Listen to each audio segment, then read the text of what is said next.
Hello and welcome back to everyone that's tuned in to the American Ultra Stock channel. Well, before we start this video, just want to say a huge thank you to all of the recent new subs. Thank you so much, whether you came from the Olympic videos or the collab with TAC. We really appreciate all of you guys. Today, we're staying in the Olympics topic. It's the very last video we have on this, really, because, well, we didn't have that big of a run, but we did have some encouraging performances, a lot of talk about, well, how do we really look at this campaign? Because ultimately, it kind of is not an 18 competition after all. So what we can take from this is how will these players impact the main team? And this is what we're going to be tier listing today. As you see right there, we didn't go from the S to F usual. We've ranked it with USMNT starter, USMNT fringe, gold cup, camp cupcake, and never again. Which may be a little harsh, but maybe some of them will be there. So Braden, straight to the point, as we tell our viewers, we'll go from position to position. So if you are one of the guys that likes to watch the forwards, we're going to get to them towards the end, so stay tuned. How would you see Patrick Schulte with his performances, the limited sample we had? Where do you rank his future right here? Yeah, well, like you said, the Olympics are primarily a youth tournament for football. It's one of the only sports that it's like that. I think it might actually be the only one for on the men's side of things, at least. And yes, we have 3 overage players here, and we'll get to them. Maybe some of them still have USMNT futures, maybe some of them don't. But for the most part, these are very young guys. They have their whole careers in front of them, and they still have a lot of potential to reach up to. And just to be clear, this is based on their potential. This isn't based on right now, because if it was based on right now, they'd all probably be a little bit lower on the tier list. But we want to look forward to the future because we have an extremely bright future. Like you said, Yuri, we have a lot of exciting and promising performance from the Olympics. And just one other thing to get out of the way, the alternates are not here. The only one that played was Josh Atencio, and he didn't even really play that much of a factor, so we just thought it would be easier to only include the main 18 guys. But to start things off with Patrick Schulte, I'm going to put him in USMNT fringe for potential, just because I think the goalkeeper position is so up in the air. I would honestly give Schulte and Slonina, we'll get to him next, but I'd call them both up right now. Do I think Schulte has the high-end ceiling that maybe Slonina or some of our other young keepers have? No, but right now he's proven that he's a somewhat reliable guy. He had an all-right Olympics, I would say. He's been very good with the Columbus crew. It's worth a shot, especially considering his age. So I'm going to put him in USMNT fringe. I think he's someone who will probably get a first-team look sooner rather than later. Has to be fringe for me too, because I mean, we're starting Matt Turner. That kind of says everything, right? Doesn't it? I mean, Schulte arguably has better accolades than Turner ever had in the MLS, and he's a lot younger. So if Turner got to the Prem, honestly, Schulte could look at things in the way that, hey, maybe I'm going to get there someday. And he's still young, so he was important for the crew. I think he is still important. So hopefully if he moves to Europe, he can improve on his game. I'll put him on fringe. Moving on to one of the most hyped up players we had. A lot of people were very curious and doubtful on why didn't Slonina start. Where do you see him? Keeping in mind that he does belong to the Lone Army, so he's probably going to go somewhere and play in Europe, which is important. Well, let's hope he goes somewhere and plays, because Chelsea's squad depth is absolutely unbelievable. They have so many players. Slonina is one of 8 keepers that they currently have on the team, so he really needs a loan move and ASAP, because the season's about to start.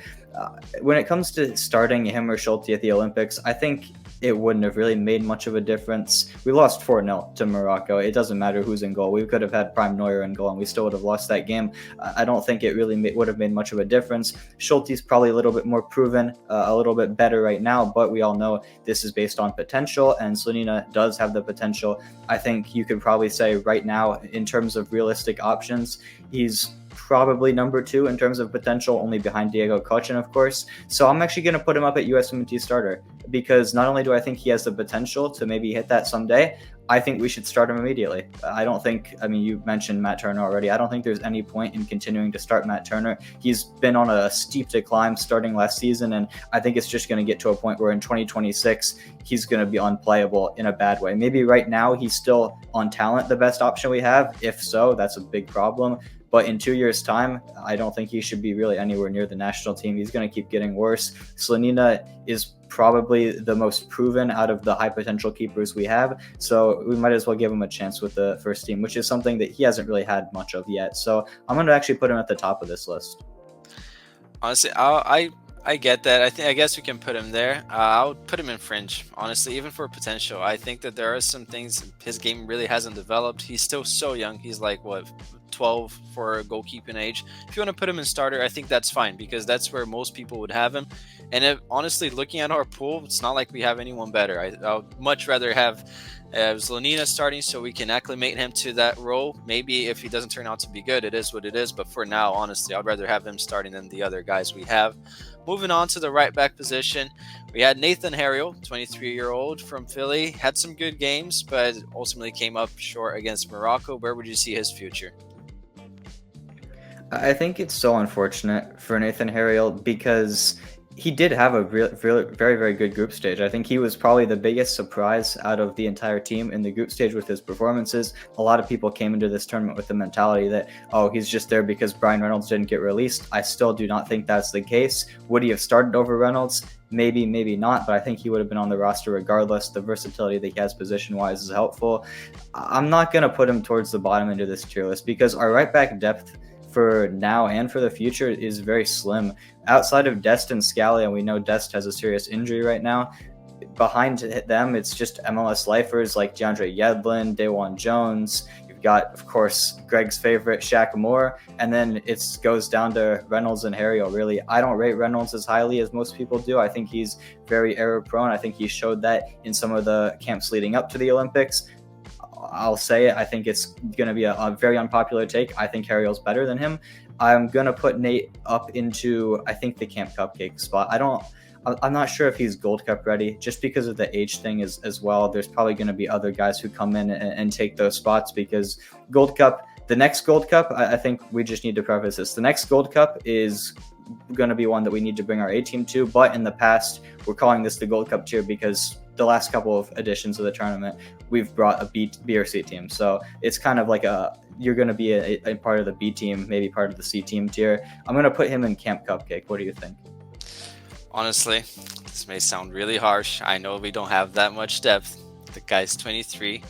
Similar to what the argument was for Slonina being a starter for me, I think in the future, if we're fielding out guys in the Gold Cup, I'd much rather just put out younger guys. I like Harriel, did his best, had a great game against France in my opinion. But overall, if we're planning to take this program where we want it to be, never again. It sounds really harsh, but I think honestly, that's where I'll put him. Realistically, I don't think he really touches in a USMNT jersey, unless it's the Gold Cup, which I think I'll be fine with him being at the Gold Cup, especially considering the other guys that are way towards the retirement age. I would put him there. So if you want to put him in Camp Cupcake, I think that's nicer to him. I honestly don't want to blame the guy too much in one game. But realistically, I think he'd be on never again. But Camp Cupcake, I'm fine with a guy like that being there to help the younger guys, especially in a position where we don't have that much depth. I'm curious to see where the subs would put him there. Keep in mind, guys, it's not just one game. That was the most important, but there was a 4-game span. Now, moving on to the next player, one of the most controversial players. If this take was a little controversial, well, this next guy being in the roster was controversial in itself. Miles Robinson.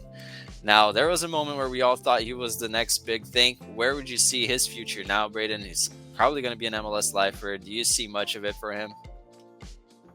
Who thought he was going to be the next big thing? I certainly didn't. I think only some MLS biased fans would have said that, and even maybe now some of them are starting to sour. I think it's very clear from this Olympics. We brought 2 overage center backs. Miles is the one who's been consistently getting USMNT call-ups now. Zimmerman has kind of fallen out of the picture. I think it's very clear that Zimmerman's the better player. Miles does have the age on his side. He's 2 to 3 years younger, I believe, than Walker is. I just don't see a reason for Miles Robinson to be with the USMNT in the future. I'm not going to say never again because he is the type of player who fits well with a Gold Cup squad to be one of those veterans that comes in as a B team leader. And I mean, we've seen him do that in the past. He literally scored a winning goal for us to win a Gold Cup some years ago. So I think that's the perfect role for him. But if I were the manager, and we'll see who that ends up being, I don't think he should be part of the A team, probably for good. Thank you for your services, Miles, but I would say never again. I mean, he's a little bit on the younger side, 27 already. I watched the game against Charlotte before the Olympics. Abysmal, honestly. You look at some of his performances. I'm sure he must be a good guy to be around with, and he has some potential for Gold Cup, maybe fine. But even then, like I said, I'd rather start Akimboni in the next Gold Cup, not this upcoming one because that's our last prep. But in the future, a guy like that, Jalen Neal, all those guys ahead of Miles. I mean, what is his ceiling these days? MLS lifer, I'll put him in never again. And I don't think that's being too harsh. He did his dues. Unfortunately, he made a decision where it was monetary. It was for his family. Props to him, but it kind of left him in this position, especially with the performances as well. Now, Walker Zimmerman, another center back, who I will be honest, I thought had a good Olympic game. I'm curious to see, where would you put him? He did have that interview, which kind of indicates maybe it's the end of a chapter there. Where would you like to see his future, Braden? I think this is going to be another unpopular take with the fans, and I understand the reasoning behind the other side. I'm going to put him in USMNT fringe. I think he has a value. I think he has some value to the roster. As a veteran leader, we're probably going to be moving on from Tim Ream. He just completed his move to Charlotte. It seems like his career is kind of entering the twilight zone. So I think bring in his bun bro from the World Cup, Walker Zimmerman, who has proven now that he's a very good leader with these young guys with the Olympic team. And I think at the end of the day, we'll get further towards the list, and there's going to be more of these guys that get pushed up towards USMNT starter, USMNT fringe, players that we should be giving a chance to with the A team. Bringing in someone like Walker, and especially having him replace Miles, if we're going to have an MLS lifer, have Walker there, a better leader, someone who these guys feel comfortable around, who can help them integrate into the first team. I think there is value for him in that sort of role. Maybe he's not someone who I would want to start for the national team by any means, but I think even if you look at the talent level of some of the players we're calling up, CCV, you can't tell me that CCV is better than Walker Zimmerman. People are going to have the Euro snob bias, and believe me, I love that mentality as much as the next person. But if you're looking at the Scottish League, MLS is better. I'm sorry. So I'm going to put Walker up in fringe. I'm very curious to see what you would say here. Honestly, I agree with everything you said, but interestingly enough, I have him in a different tier. I have him at Gold Cup because I think he's the perfect guy to steer young guys. Like I said, I'd rather start Akimboni in the future, a guy like that. But if he's partnering up with Walker, who I think is a proven leader, a guy that's passionate on the field, and let's be honest, looking at the performances, if that was Jalen Neal playing exactly how Walker did, we would have been going crazy. So I think he does his best. I think he probably knows he's not going to be a USMNT starter in the future.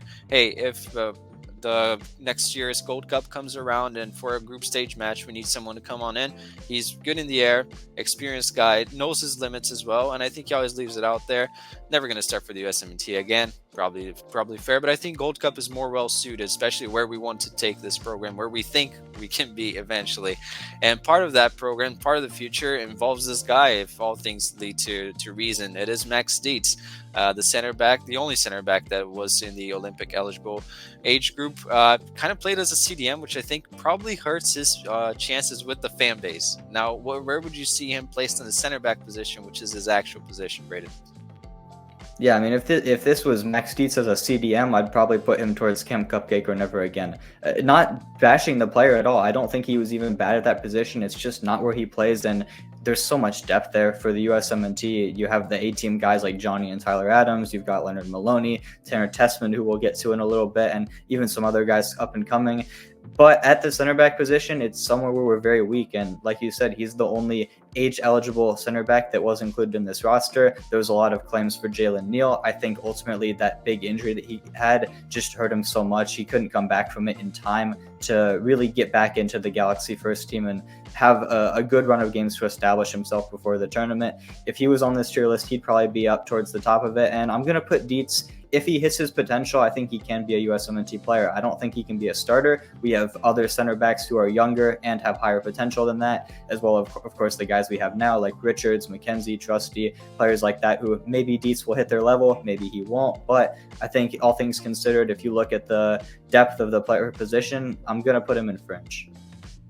Yeah, I agree. I think fringe, just because there's still a lot of uncertainty. I think he has the potential to be a starter, but if I had to put my hand on fire, I think he will be involved in the A-team, but not as a starter. I think that's fair to say. Hopefully I'm wrong. Hopefully we got a killer as a center back right there with him. I think there's definitely the potential. He's developing in a place which honestly asks you to be gritty, and he has the capability of physical as well. I just think that decision by Mitrovic probably hurts how people will look at him. But moving on right here to John Tolkin, who one of the only players that can probably say he didn't have a single bad match throughout the Olympics, can leave with his head held high, attracted some interest in Europe. Really interested to see, does he overtake Lund for that backup spot for Jedi? Do you think he could be a starter someday? Because Jedi will get old at some point.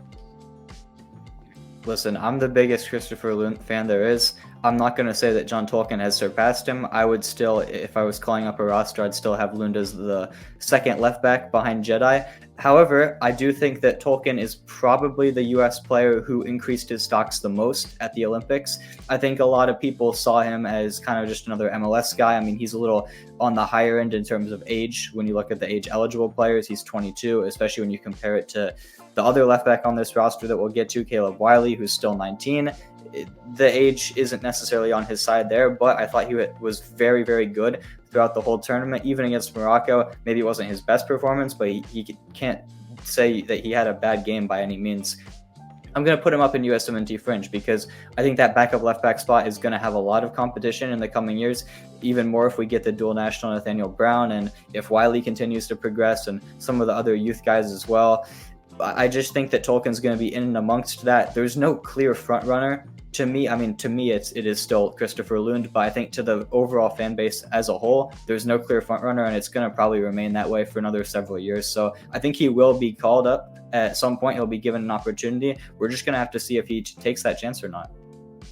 Yeah, I think he can be a regular for the A team and not as a starter because we know Jedi is going to be there for a while. Now, when the argument goes to the next player that we have right here, Wiley, people say, oh, he's a lot younger. But if you're 3 years apart, playing at that position, you're going to be competing with that guy forever. So being a little bit younger, it doesn't really, it's not really that much of a benefit unless you're at one guy's 30, the other's 27. So until that point, you're going to be battling it out. And I think that Tolkin, especially if he goes to Europe and he develops his defensive game, I really like Tolkin. I think he can be definitely battling out with Lund for that backup spot. Now, Jedi is a for sure starter, so this hinders all of his chances to be a starter, but I think fringe is just fair.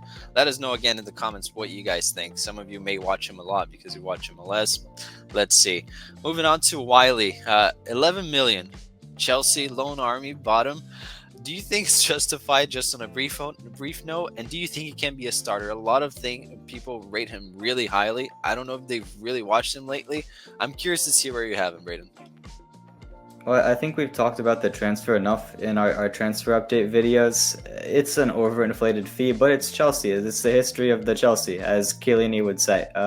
But I mean, it is what it is. That's the one advantage that Wiley does have over Tolkin. Having the youth on his side, you mentioned, maybe not be as big as a factor as some people might think. Well, he's actually in Europe now. He's going to be playing in a top 5 league for Strasbourg. He's going to get to go up against real competition, and Tolkin will hit Europe eventually. I have a strong belief that he'll make that move probably in January, but until then, it's a lot easier to go into a team in the summer because you get a preseason. Now, obviously, Wiley was at the Olympics. He won't have a full preseason, but he'll still have a week or two to integrate himself. A full season at the club. Tolkin's going to have to be coming in when whatever club he goes to is in form halfway through the season. It's a lot more difficult to integrate yourself into a team like that. So Wiley does have that advantage over him. That being said, I have a really tough time ranking him. I would almost put him in the same tier as Tolkin because I think if you look at the potential, they're both similar.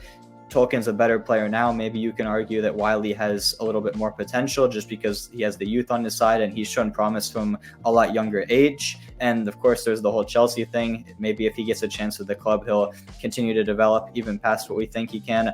I'm just going to put him in USMNT fringe, but I can understand if he's a tier lower. I'll be honest, I think there isn't a tier right here for him because I would put him in fringe for a fringe. So in between Gold Cup and USMNT fringe, if I have to pick one, I'll put Gold Cup. That's just in my opinion. I completely understand people putting him on fringe.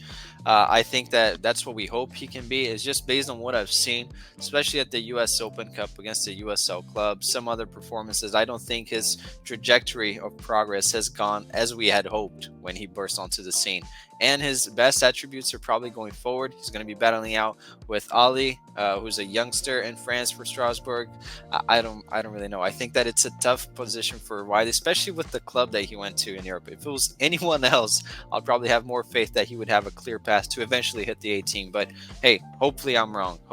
Let us know again in the comments below.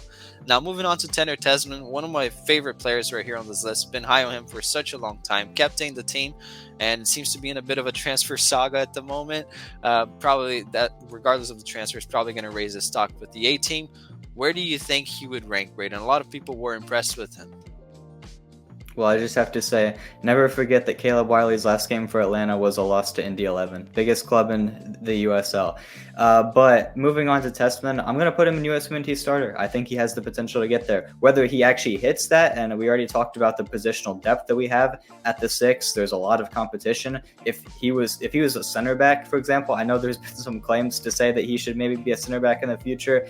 I personally don't see it. I hope he does become a good center back for us, because it probably in the long run fit the team better. I just can't see it right now. But if he were that in a hypothetical world, he would easily be at the top of this tier list. The positional depth hurts his stock a little bit, but I have faith in him. I think especially if he does get a move to Fiorentina or even another club like that, where he's playing at a mid-table level in one of the best leagues in the world, I think it's really going to boost how USMNT fans see him. There weren't a lot of eyes on him last season just because he was in a second division. It's hard to watch Serie B. I understand that. But you're going to see this season in Serie A, or maybe the transfer saga just blows up and he goes somewhere else entirely. You'd never really know these days. But wherever he ends up, I think he's going to absolutely ball out, get a USMNT call-up by the end of 2024 at least. And I do think when it's all said and done, he will end up a USMNT starter at some point in his career. Yeah, I completely agree. And I think just some people that see him as a center back, I think that takes away a lot of his qualities. People will be impressed when they watch him this season. I have full trust that at some point he'll be a starter. Now, whether that will be soon for the 26th cycle, maybe that's too soon, but he'll definitely be in the roster in my opinion. But there's a reason why every club in Italy wanted this guy, and some clubs abroad as well. He's a very talented player. I think that he'll definitely start maybe by 2030. I think he'll definitely be a starter at some point. I would bet money on it. Moving on to his former teammate. I don't know if he's still his teammate, but like all things indicate that he won't be. Gianluca Busio, who unfortunately got out injured, had some very promising appearances, but it's kind of been the history of his career, sadly, so far. He does have some injuries that hamper his progress. Where do you see him? Because he's battling out for that 8 spot. Some people think he can play the CDM. I think that's not the case at all. Yeah, it was a huge loss when he went out in the Olympics, because not to knock Atencio, I don't think it was even that. I think it was more Dietz or / McGlynn, the combination of them two starting over him, I think took away a lot of the qualities that Busio brought to the team. And I think it really hurt our chances. I think if we had Busio against Morocco, I don't know if we would have won, probably not, but it would have been a little bit of a closer game. And I think we have a tier here that's tailor-made for him, because it's a competition that he's been in the last 2 editions and been, I would say, a standout performer in both of them, 2023 and 2021. Gianluca Busio has been a Gold Cup player for us so many times in the past. He has, I mean, you could argue he's been a USMNT fringe, USMNT starter type player in the past. So if you want to look at that, that was still him. So maybe he's up there. But I think Gold Cup is perfect, just the positional depth as well. If in a hypothetical world, if somehow you took his talent level and put it into a center back, he'd be higher up the list. But the 8, there's just so much depth in terms of the now, the future for the USMNT. It's just not a spot, not a positional battle you want to be in. And ultimately, I think Busio probably falls in more towards the Gold Cup. Yeah, I would agree. Not being harsh on Busio, just don't think he overtakes the other 8s we have. But I will say, in this moment in time, I would rather have Busio than Musa. Crazy, wild take. People love Musa. But I think that Busio won't really be a starter for us at some point. Maybe he gets some call-ups as a fringe player, a rotational player for the A team down the line. But I think realistically, he won't really see much of the USMNT main jersey in the future. But hey, we could be wrong. Again, always wish that we are wrong, so we get amazing players and they overhit the ceiling. Now moving on to Jack McGlynn. Before we go on to McGlynn, I think there were a lot of comments that were incredibly harsh on him on that game against Morocco. I saw some comments. He's not just a guy that knows how to pass. It's not just that. There's a reason why clubs are interested in him. Obviously, he's a Philly Academy product. And what do you think, Braden? Where do you see him ending up in the long term of his career. Well, you're gonna have to let me know if my bias is showing here, because I'm gonna include him in USMNT fringe, because I think, especially with the rosters being expanded to 26, and I do think that's going to be a permanent change that is made. I mean, we've already seen changes to the game in terms of the number of subs you're allowed. It makes sense to increase the roster size for good. It's worked in tournaments this summer, and I think it will remain that way, especially since in the next World Cup we're going to have so many more teams, so many more games for the players. I think you are allowed to bring some specialists. When you have a 26-man roster, let's face it, look at the 26-man roster we brought to Copa America. How many of these guys didn't play? You have the opportunity to bring some players who excel at one particular trait. Not saying that they're bad at other things, but I think you've mentioned it with McGlynn, and some people in the comments have mentioned it. He is such an excellent passer, one of the best we have in the pool. I think you could make the argument that he's the best passer we have in the pool right now, bar none. One of the best in MLS, and that's a league that has Lionel Messi in it. Outside of that, there are deficiencies. We saw that against Morocco. I think his physical profile, especially the speed that he has, can hurt him at times. And I do think he was kind of thrown into the deep end in that game, kind of set up to fail. But there's deficiencies, and I understand where people in the comments are coming from when they make these claims. But ultimately, I think that the talent level is too big to ignore. So, and I do think he will get the chance. I think he's proven at all the youth levels that he's played at with the U.S. that he deserves a better opportunity, and I think he will get it at some point. So I'm going to have him in fringe, but you're going to have to let me know if I'm being too biased here. No, I completely understand when a fan's a little biased, especially when they have a player like McGlynn at their club. I can see both. I just honestly, I don't want to be the typical guy that says, "Oh, athleticism, they're here and there and there." I would be willing to put him even as a starter, depending on how he develops in Europe, because I think he has kind of overstayed in MLS. I know he's just 21, but being in this league, when you're playing at the middle of the park, where it's 1,000 miles per hour at the highest level, I don't think that was the most suitable decision really to stay this long. I don't know if that was his decision, the club's decision. Kind of hurt him. I would put him more towards kind of like in the same bracket as Busio, to be honest. I get it if it's fringe, but I think just because he overstayed, and depending on where his career goes, because if he can add even the anticipation skills and tactical awareness that Tessmann, for example, has, who was a player with a similar speed, he can even go up to starter. And I like the argument for a specialist, but I think right now I would put him in Gold Cup. But let us know, guys, in the comments. I'm sorry, Braden. You see, you even have his jersey there. I feel bad, but that's where I truly feel. If you want to put him on fringe, I'm fine with that. I have no problems with that. Moving on to the youngest player. Nice, there you go. Moving on to the youngest player on the pool, Benjamin Cremaschi, playing up a cycle. I know people were really harsh on him, but hey, this was kind of out of his level. It has shown. Where do you see him in the long term? He, again, another player that's battling out in the most stacked position and area of the pitch for the USMNT. This is the toughest one to rank for me, because I think there's so many different aspects of rating his potential that just make it incredibly difficult. On the one hand, you have so much hype on him, and it's just because, let's face it, yes, he was getting some hype before. He's still one of the most talented players in his age group in the USA. However, when Messi came in, Suarez, Busquets, Jordi Alba, the hype just went on a different level, because he is the homegrown kid in Miami, and that's what fans are going to see him as. Even all throughout the world, people know him because he's a young guy making waves for Inter Miami, and maybe that can be a good thing for him. It can put him on a international stage, and maybe it'll help him get a move to Europe at some point. But on the other hand, I mean, who's going to want to leave Inter Miami with those type of players around him? It could lead to him overstaying his welcome in MLS. Like you mentioned with McGlynn, I do think McGlynn will be leaving soon, but it could be a similar case for Cremaschi, where he should probably go to Europe sooner rather than later, and it might not end up happening for him. I think he gets a little bit of a bad rap, and maybe I'm guilty of this myself, and maybe over-hating him just because of the hype he gets. I'm not saying it like I hate the guy or anything. I want him to succeed, but it does get a little tiring seeing some of the hype at times. I just don't buy into it truly at that level. In terms of just raw potential, he's probably towards the higher end of this list just because of the youth he has. He's eligible for the next Olympics. I think we would have learned a lot more from Cremaschi if he was with the U20s this summer. That's just my opinion. I'm going to put him towards Camp Cupcake.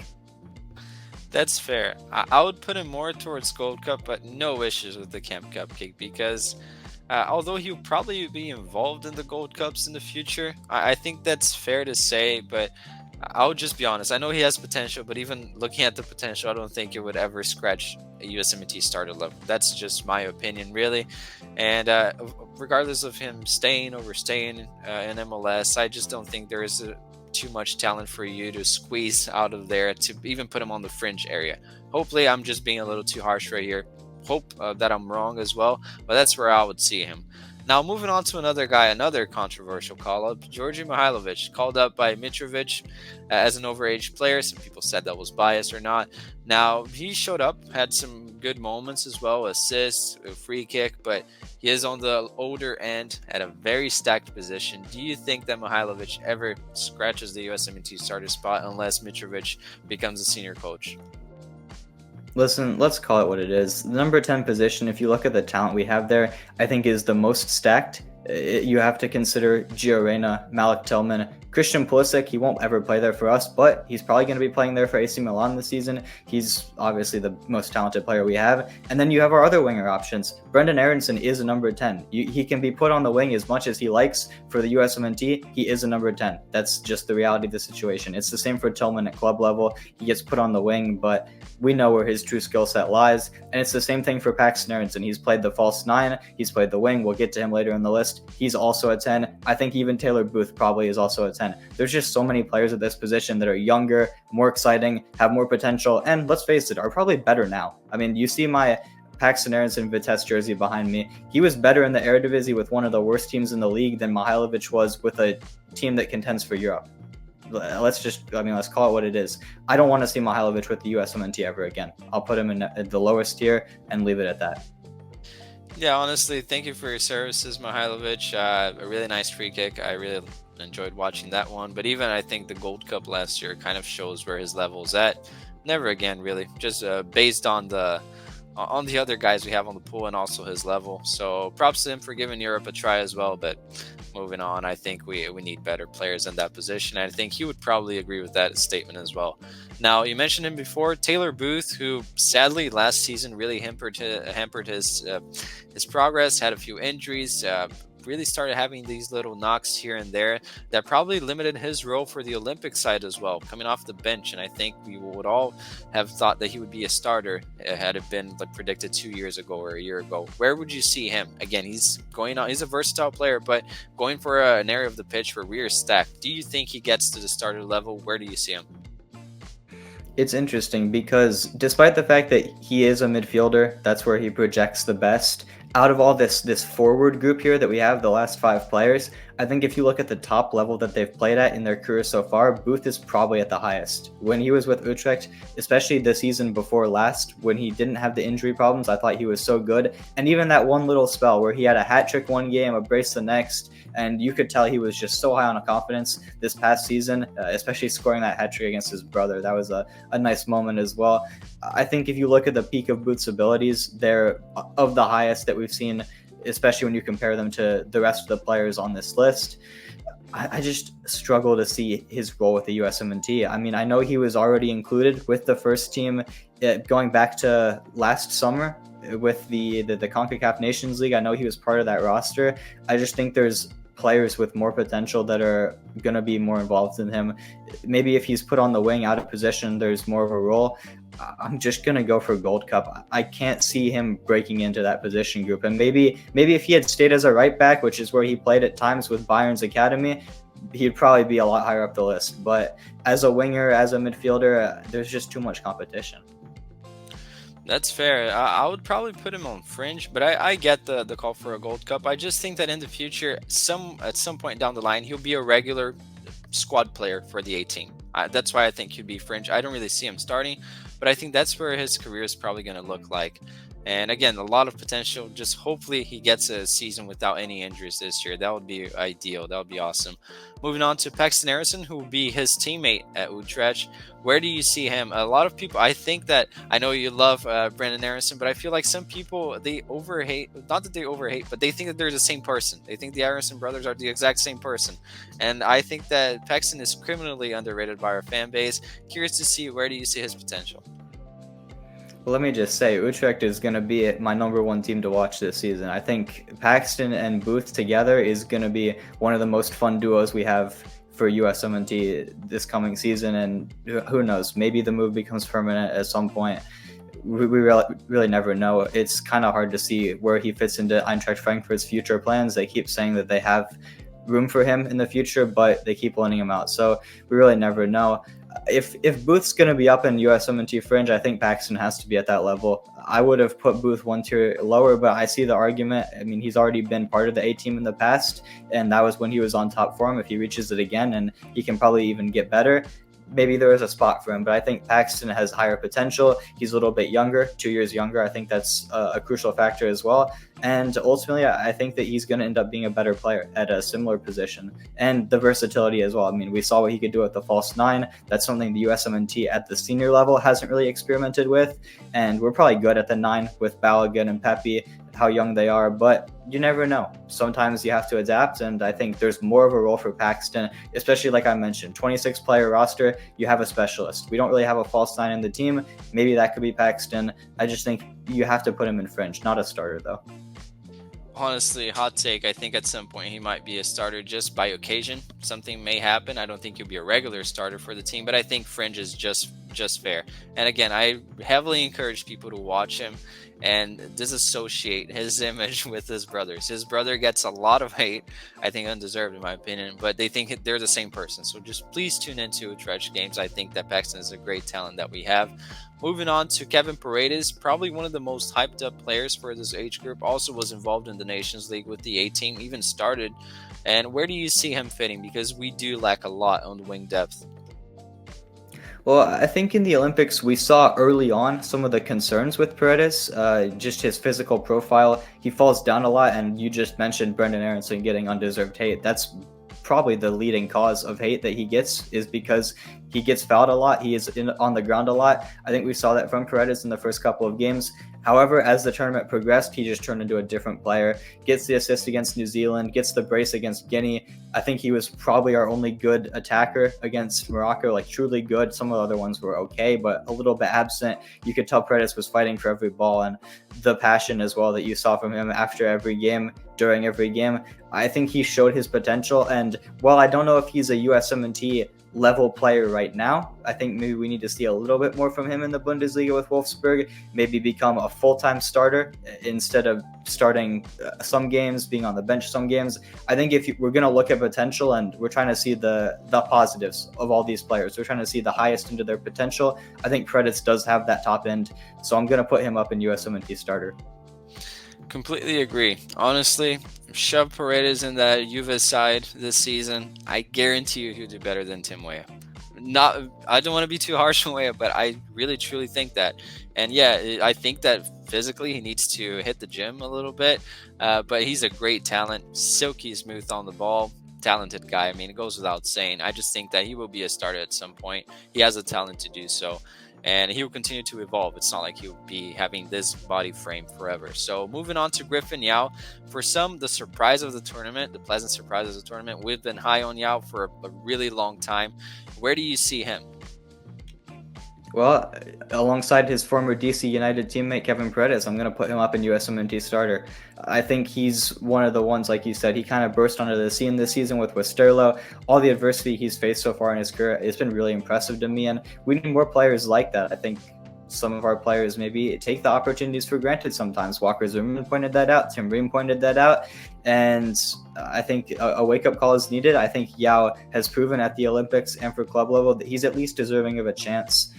And I truly believe in his potential. I know it's kind of crazy to say, because if you had asked us this time last summer, if Griffin Yow has a USMNT future, we probably would have said no, never again. Who is this guy? Why would we want him here? But yeah, I think he's shown the potential at every level, and I'm really looking forward to see if he gets a transfer this summer, because I think he's earned a step up. There's a lot of interest in him. Stay tuned for our next transfer update video. Maybe there will be more news on Griffin Yow, but I'm going to put him at the highest tier. I really believe in his potential. Yeah, I'll put him USMNT starter as well. And you know, Yow has it's been the tone of his career so far. He will get a transfer to a big club. I'm pretty sure by the age of 26, 27, he'll be at a top 5 league. He has done it the hard way throughout his career. I don't think he really has a problem with that. Very gritty player, and he'll do whatever it takes. I really like the mentality, saving his club from relegation. We can say that he single-handedly did that, and I was not that surprised when he really set things alight this summer. So I really believe in his potential as well. Moving on to Duncan McGuire. Honestly, I mean, I'll leave it up to you. America runs on Duncan, and MLS will continue to run on Duncan. It's kind of a shame for him, honestly, because I think there was a place for him in Europe. It seems like Orlando don't want to sell him, and I think that's going to hinder his career in the long run. I think we have a tier that's perfectly tailor-made for someone like Duncan McGuire, and look, Nathan Harriel is looking very lonely in Camp Cupcake. I honestly feel bad for Harriel putting him in the same tier as McGuire, because I think his performances overall at the Olympics weren't better than that, but it's the reality of the situation. They're both 23 years old. They're both probably MLS lifer type players, and that's what Camp Cupcake is for. It's for calling in all the best American MLS players, and I think these two fit the bill. So McGuire is going to join Harriel and Camp Cupcake unless you have any objections. Honestly, I was going to put him in never again. I don't want to be too harsh on him, but yeah, honestly, Brian White was getting called up. It's kind of a similar type of player. Camp Cupcake sounds just fine. I feel really sad for McGuire, because had he gone to Europe earlier, I think that was perfect timing. But it was a mess, honestly. We've seen things happen in transfer windows that do stop players from developing. Sadly for McGuire, honestly, Camp Cupcake, and I think that no objections from the comment section as well. But I wish him the best, really. Now, let us know. This was a little extensive, but we wanted to do justice by these guys. Hopefully, we get to see their faces around the A team at some point. That would mean that, well, they're developing well. And honestly, really excited to see the future. Some of them may be key players for us down the line. So let us know in the comments below. What do you think? What changes would you make? Do you think we made mistakes here and there? Let us know. Make sure to leave a like, subscribe, share with your friends, and we'll see you next time.